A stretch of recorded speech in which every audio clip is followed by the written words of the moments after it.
Hi friends. இப்படி ஒரு time mutton gravy பண்ணி பாருங்கள், ரொம்ப டேஸ்ட்டாக இருக்கும். இது இட்லி, தோசை, சப்பாத்தி, சாதம் எல்லாத்துக்கூடயும் வச்சு சாப்பிட செம்மையாக இருக்குங்க. வாங்க எப்படி செய்யணும் வீடியோக்குள்ளே போய் பார்க்கலாம். இன்றைக்கி நான் ஒரு 1/4 கிலோ மட்டன் தாங்க எடுத்திருக்கேன். அதை நல்லா வாஷ் பண்ணி ஒரு குக்கரில் போட்டுட்டு அதோடைய மிளகாய்த்தூள், மஞ்சத்தூள், உப்பு, வேகிறதுக்கு அளவான தேவையான தண்ணி ஊற்றிக்கோங்க. இஞ்சி பூண்டு பேஸ்ட்டு போட்டுக்கோங்க. என்கிட்ட இல்லை, நான் அதெல்லாம் அரைச்சி யூஸ் பண்ணிக்கிறேன். அதையும் போட்டு நல்லா மிக்ஸ் பண்ணி விட்டுட்டு மூடி ஒரு 8 விசில் வர வரைக்கும் விட்டு எடுத்துக்கோங்க. இப்போ நம்ம இதுக்கு ஒரு மசாலா ரெடி பண்ணிடலாம். அதுக்கு ஒரு கடாயில் தேவையான அளவு எண்ணெய் விட்டுக்கோங்க. ஒரு ஸ்பூன் சோம்பு போட்டுக்கோங்க. அது பொரிய ஆரம்பித்ததும் நம்ம அது கூட 3 கிராம்பு போட்டுக்கலாம். ஒரு பூ போட்டுக்கோங்க. ஒரு பட்டை, ஒரு கைப்பிடி சின்ன வெங்காயம் போட்டுக்கோங்க. 2 பச்சை மிளகா, ஒரு 6 பல் பூண்டு, இதெல்லாம் போட்டு நல்லா மிக்ஸ் பண்ணி விடுங்க. வெங்காயம் நல்லா ஒரு கண்ணாடி பதம் வர வரைக்கும் நல்லா மிக்ஸ் பண்ணி விடுங்க. இப்போது ஓரளவுக்கு நல்லா வெங்காயம் வதங்கிடுச்சு. இப்போ இது கூட நான் ஒரு 2 தக்காளி கட் பண்ணி வச்சுருக்கேன். நான் அதையும் இது கூட சேர்த்திக்கிறேன். சேர்த்து இதையும் நல்லா மிக்ஸ் பண்ணி விடுங்க. இது கூட ஒரு ஸ்பூன் மிளகு, 6 முந்திரி பருப்பு சேர்த்திக்கிறேன்.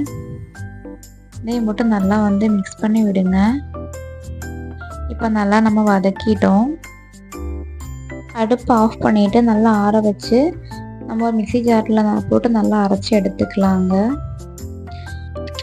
இப்போ ஒரு கடாய் வச்சுக்கோங்க. அதில் தேவையான அளவு எண்ணெய் விட்டுக்கோங்க. எண்ணெய் லைட்டாக சூடானது ஒரு ஏலக்காய், ஒரு பட்டை போட்டுக்கோங்க.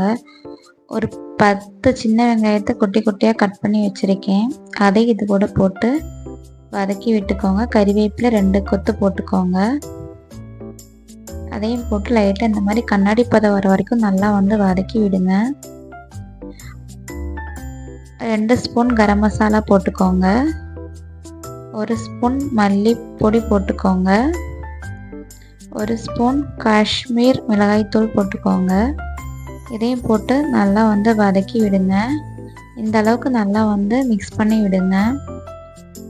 இப்போ நம்ம இது கூட நம்ம வேக வச்சு வச்சுருக்க மட்டனை சேர்த்திக்கலாம். மட்டன் சேர்த்து நல்லா மிக்ஸ் பண்ணி விடுங்க. இப்போ நம்ம அரைச்சி வச்சுருக்க மசாலாவையும் நம்ம இது கூட சேர்த்துக்கலாம். இதையும் சேர்த்து நல்லா மிக்ஸ் பண்ணி விட்டுக்கோங்க. நான் ஜார் அலசின தண்ணி இது கூட ஊற்றிக்கிட்டேன். அது இந்த ஸ்டேஜில் கொஞ்சமாக இஞ்சி பூண்டு பேஸ்ட்டு போட்டுக்கோங்க. இந்த ஸ்டேஜில் உப்பு காரம்லாம் செக் பண்ணிக்கோங்க. எனக்கு கொஞ்சம் உப்பும் காரமும் பத்தலை, ஸோ அதனால் நான் கொஞ்சம் காரமும் உப்பும் போட்டுக்கிட்டேன். போட்டு நல்லா மிக்ஸ் பண்ணி ஒரு மூடி போட்டு 10 நிமிஷம் கழித்து எடுத்தோம் அப்படின்னா நம்ம மட்டன் கிரேவி ரெடி ஆயிடுச்சு. மேலே கொஞ்சமாக கொத்தமல்லி தழை தூவி அடுப்பு ஆஃப் பண்ணிடலாம்.